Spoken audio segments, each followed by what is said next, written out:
यीशु मसीह का। परमेश्वर के धन्य नाम की महिमा हो। प्रभात मनन के सत्र 1528 में बहुत ही प्रेम और विनम्रता के साथ आपका स्वागत करता हूं। आज का मनन के लिए तीमुथियुस को भेजी गई दूसरी पत्री के 3 अध्याय की दूसरी पद में दिया गया कृतज्ञ शब्द पर हम मनन करेंगे। मुझे लगता है कृतज्ञ शब्द वर्तमान समय में हम भारतवासियों से अच्छा कोई नहीं समझ सकता। कृतज्ञ शब्द कृतज्ञ शब्द का विलोम शब्द है। अनथैंकफुल या अनग्रेटफुल आदि शब्दों से हम इसे अंग्रेजी में अनुवाद कर सकते हैं। भलाई की याद नहीं करने वाला या धन्यवाद रहित आदि प्रकार भी हम इस शब्द की परिभाषा कर सकते हैं। 600 से भी अधिक रियासतों के रूप में विभाजित हिंदुस्तान को एक देश के रूप में एकत्रित किए हुए ब्रिटिश साम्राज्य और 85% भारतवासियों को जिन्हें अंग्रेज आने के पूर्व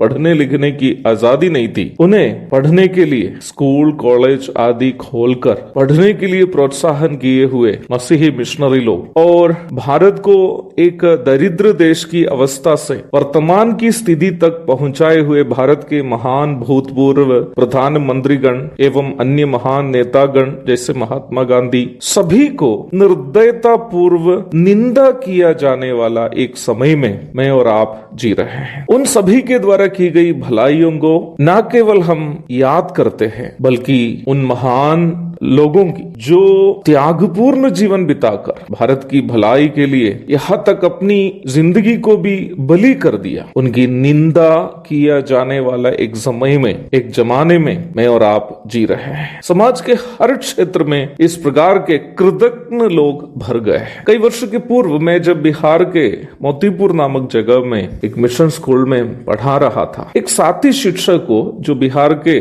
गया निवासी था लेकर मैं लगभग 20 किलोमीटर की दूरी पर एक जगह गया था। दिसंबर या जनवरी का महीना था। काफी ठंड हो रही थी। शर्ट के नीचे गंजी के अलावा वुलन इनर भी पहना हुआ था और शर्ट के ऊपर एक स्वेटर और उस स्वेटर के ऊपर जैकेट भी पहना हुआ था मैं। उसके बावजूद भी ठंड लग रही थी। आप समझ सकते हैं कितनी ठंड हो रही थी। और लगभग शाम हुए मैंने देखा कि मेरे साथ जो शिक्षक था वो ठंड से कांप रहा था। स्वेटर आदि पहनने के बावजूद भी वो ठंड बर्दाश्त नहीं कर पा रहा था। मैंने अपना जैकेट खोलकर उनको पहना दिया और किसी तरह रात होने के पूर्व मैंने उनको वापस स्कूल के कैंपस में पहुंचा दिया। हम दोनों अगल बगल के रूम में रहते थे। एक दिन स्कूल के जो स्वीपर था आने में विलंब हो गया। जब तक स्वीपर नहीं आया मैंने अपना कमरे में झाड़ू मारकर साफ कर दिया। उन दिनों में स्कूल आज के समय के बहुत ही आधुनिक कमरा कुछ नहीं था, बहुत धूल आदि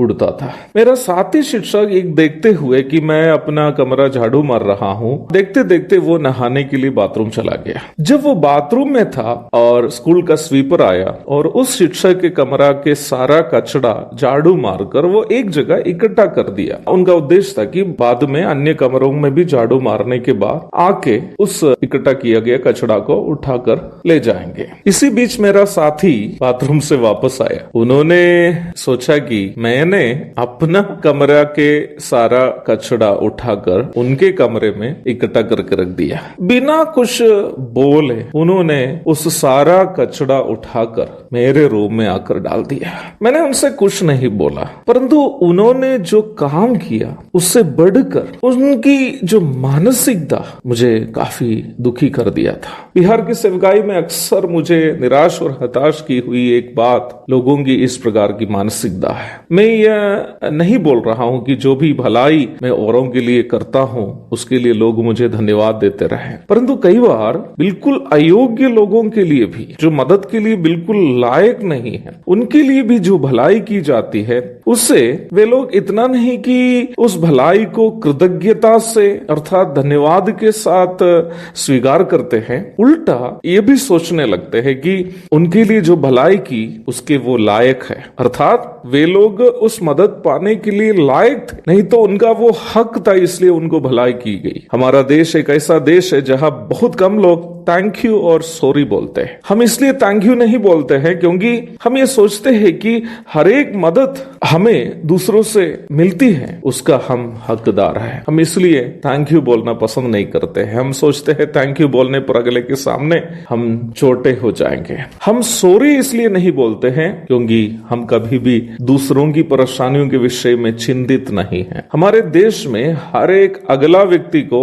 हम केवल अपनी जरूरत के लिए शोषण करने का एक व्यक्ति के रूप में ही समझते हैं। अगले को हम कभी भी अपने बराबर का एक व्यक्ति कभी नहीं समझते हैं। इसलिए ही अगले के द्वारा जो भलाई प्राप्त होती है उसके लिए कृतज्ञ रहना हम अनिवार्य नहीं समझते हैं। देखा जाए यीशु मसीह भी कई तथाकथित मसीहियों के लिए अपनी आवश्यकताएं पूर्ति कराने का एक माध्यम मात्र है। प्रभु से प्रेम करना, प्रभु के लिए त्याग करना और प्रभु से धन्यवादित रहना, कृतज्ञ रहना कई लोग अनिवार्य नहीं समझते हैं। यह भी अंतिम दिनों की एक पहचान है। एक और शुभ दिन की धन्य कामनाओं के साथ मैं आज का मनन यहाँ समाप्त कर रहा हूँ। मेरे प्रियो, कृतज्ञ रहना अनिवार्य है। बी थैंकफुल, कृतज्ञ रहना, अनग्रेटफुल रहना, अनथैंकफुल रहना इस अंतिम दिनों के दुष्ट लोगों की पहचान है। प्रभु के लोगों को कृतज्ञ रहना है। God's people must be grateful, thankful for every help, every blessing they receive. प्रभु आप सबको आशीष दे। आमीन। पापी को मुक्ति का द्वार है, संत को मार्ग का दर्शक है। पापी को मुक्ति का द्वार है, संत को मार्ग का दर्शक है। विश्वास जो करते हैं उसके लिए अनंत जीवन का साधन है ये। विश्वास जो करते हैं उसके लिए आनंद